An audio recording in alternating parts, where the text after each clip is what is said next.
ဒီဘောက်ဖောက်မယ်ဆိုရင်ဒီလိုပြီးပေါ့နော်ဒါကကြတော့အော်တိုဆိုတာကကျဲသီးဘောက်ဥပမာကျဲသီးကိုတက်မဲ့ကျဲသီး size ပေါ့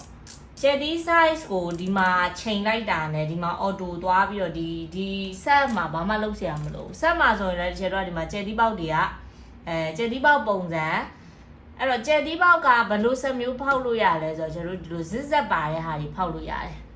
နော်ဇစ်ဇက်ပါတဲ့ဟာတွေဖောက်လို့ရတယ်ဒါကတော့သူအော်တိုပါတာပေါ့အော်တိုသူကျဲသီးပေါက်ပုံစံလေးတွေပြောင်းပြီးသုံးလို့ရတယ်ဒါကတော့တစ်ဆက်နဲ့တစ်ဆက်ကတော့မတူဘူးအမြဲတမ်းဒီလိုလုပ်ရမယ်လို့တော့မဟုတ်ဘူးဒါဆိုရင်ဒါအော်တိုဒီ set တွေမှာ original ပါတဲ့ဟာ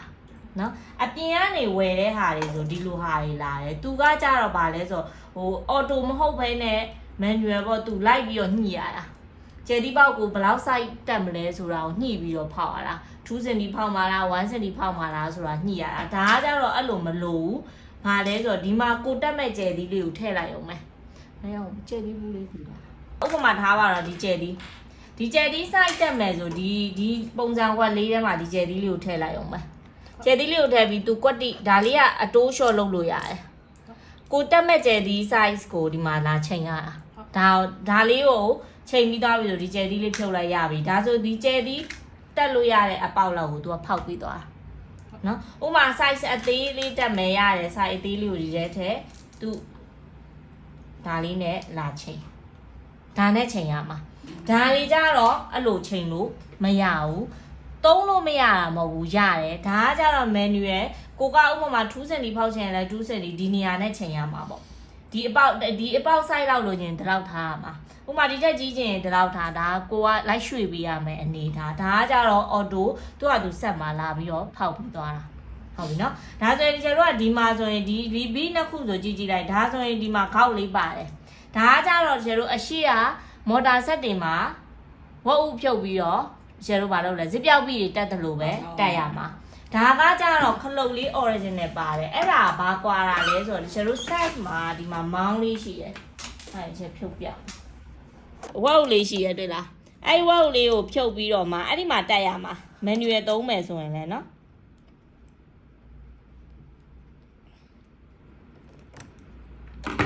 အဲ့ဒီမှာကြည့်ဒီဟာလေးဟာသူက adjust လုပ်လို့ရတယ်မှာမောင်းလေးပါတယ်အဲ့ဒီမောင်းလေးနဲ့ကလစ်ကလေးနဲ့ဘယ်ဖိလဲလို့ရတယ်ဒီမှာဒါလေးတက်မယ်ဆိုလဲဒါလေးနှိပ်လိုက်အောင်ပဲတွေ့လားလုံးပြီလေးဟုတ်တယ်နော်အဲ့တော့ဖြုတ်မယ်ဆိုဒီမောင်းလေးကိုနှိပ်လိုက်အောင်ပဲဒါဆိုဒါပြုတ်သွားပြီဒီကလစ်ကလေးနဲ့သွားအဲ့တော့ဒါကကြတော့အဲ့လိုမဟုတ်ဘူးအသေးဒီမှာဒီတိုင်မှာဒါဝုံနဲ့လာတက်ရုံပဲအဲ့လိုပြောချင်တာနော်အဲ့တော့ကျတို့ကဒါလေးတွေကလေဝယ်လို့ရတယ်original တစ်ခါတလေဆက်ဝင်လဲပါတယ်မပါခဲ့ဘူးဆိုလဲဆက်ဆိုင်နေမှာဝယ်လို့ရတယ်ဒီပြောင်းလို့ပြုတ်လို့ရတဲ့ဟာလေးပေါ့နော်အဲ့ဒါလေးဆိုတော့အဆင်ပြေပါဘီတောက်လျှောက်ကြီးဝုံကိုဖြုတ်တက်လောက်เสียမလို့တော့ဘူးပေါ့အဲဆိုချက်ဒါပြန်တက်လိုက်မယ်ဒီမှာကျဲသီးဖောက်ဆက်တိုင်းမှာဒီမှာမောင်းလေးပါတယ်ဒီမှာတစိမ့်ပြောင်းသွားလဲလေဒီမောင်းလေးပါတယ်အဲ့ဒီမောင်းလေးကိုဆွဲချတာမှကျဲသီးပေါက်ဖောက်လို့ရဒီမောင်းကိုဆွဲကတ်ထားရင်ဘလို့လို့ကျဲသီးပေါက်ကဖောက်လို့ရမှာမဟုတ်ဘူးဟုတ်ပြီနော်အဲ့တော့ကိုကကျဲသီးပေါက်ဖောက်မယ်ဆိုဒီမောင်းလေးကိုဆွဲချနောက်တစ်ခုကဒီမှာဥပမာဆက်မှာ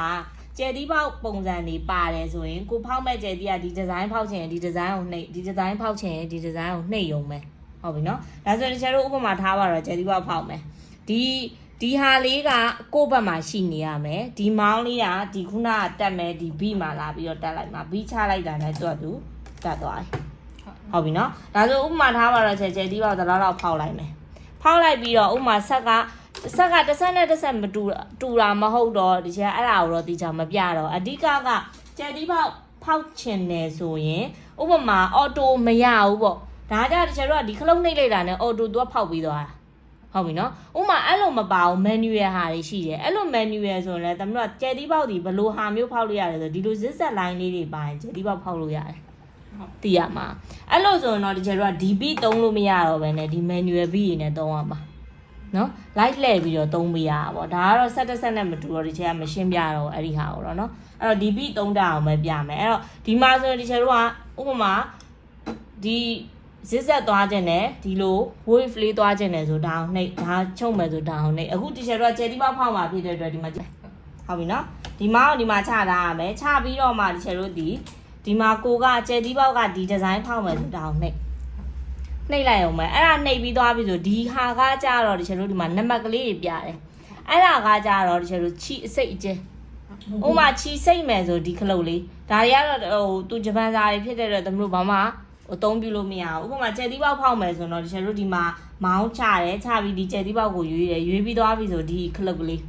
ဒီခလုတ်ကလေးကဒီမှာပထမဖွင့်ခြင်းမှာ5ဖြစ်နေတယ်အဲ့ဒါချီအစိတ်အကျဲအဲ့ဒါချီစိတ်မှဒီကျဲတို့ကကျဲသီးပေါက်ကလှမှာဥမာကိုပိတ်စာကထူတယ်ဖောက်မဲ့ကျဲသီးပေါက်သုံးထားတဲ့ပိတ်စာအရန်ထူနေတယ်ဆို3လောက်နဲ့3ပုံမှန်လောက်ဆိုဒီကျဲတို့ထူလောက်နဲ့3ဟုတ်ပြီနော်ဒါဆိုဒီကျဲဒီမှာထူးပြောင်းထားတယ်ဒီပုံစံပြောင်းထားတယ်အခုကျဲသီးပေါက်ဖောက်မယ်ဒီမှာအခုဒီမှာပိတ်စာအဲ့တော့ကျဲသီးပေါက်ဖောက်ပြီဆိုတာနဲ့ဒီကျဲတို့ဒီတေးကြတာတစ်ခုကပိတ်စာနှစ်ထပ်တော့ဖြစ်နေမှာပဲအနည်းဆုံးတော့ဟုတ်ပြီနော်ဒါဆိုဒီကျဲတို့ဒီမှာကိုဖောက်မဲ့ဟာမှာတက်လိုက်တယ်ပြီးရင်ဘီချလိုက်တယ်ဒီ stack ကလေးလေးနှိပ်လိုက်အောင်မယ်သူ့တော့ဒီကျဲသီးပေါက်ကဖောက်တာကိုကပိတ်စာလေးချိန်ပေးအောင်မယ်ဆွဲစရာလည်းမလိုတွန်းစရာလည်းမလိုပိတ်စာကြီးရွေ့မသွားအောင်ချိန်ပေးရင်ရ